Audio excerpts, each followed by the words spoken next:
Алла ғана.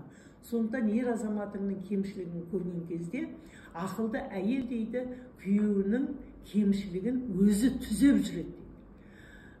Жаман әйел күйеуінің кемшілігін жіпке тізіп жүреді. Сондықтан өзі түзеу дегенде қалай түземіз?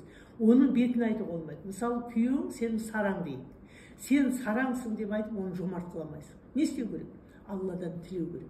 Я Алла, менің күйеуім пәленшеге аман жолға жомарт қасиет бер, жомарт тілейсің, жазасың, оған айтпайсың. Сонда Алла сенің бәтеңкеңе бау керек болса берем деген Алла сенің тілегіңді береді. Күйеуің өзінен өз қасиетін. Ана күйеуің өзгерсін десең, өзің өзгер.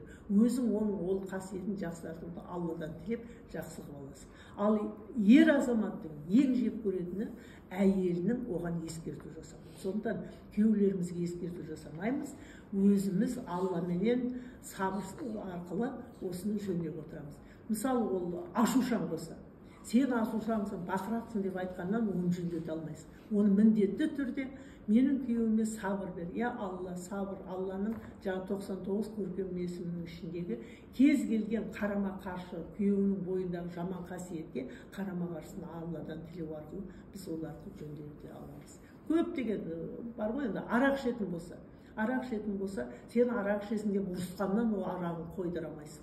Иман, я Алла, менің күйеуім пәленшеге иман байлығын бер деп Құдайдан тілеу арқылы солай. Барлық нәрсені біз сол тілеу арқылы, өзіміз соны елестету арқылы, оған жақсы қасиет, өз ойымызды, менің күйеуім қойып кетті деп ойласаң, бір жерге кетіп бара жатқанда жаңа сенімсіздік жасап, ой бір жаққа қыдырады десең, соған кетеді. Сондықтан осы имандылықты, осы адал, менің күйеуім адал, ең жақсы келіншек ол үшін мен деген сияқты өз-өзіңе сенімді қою керек.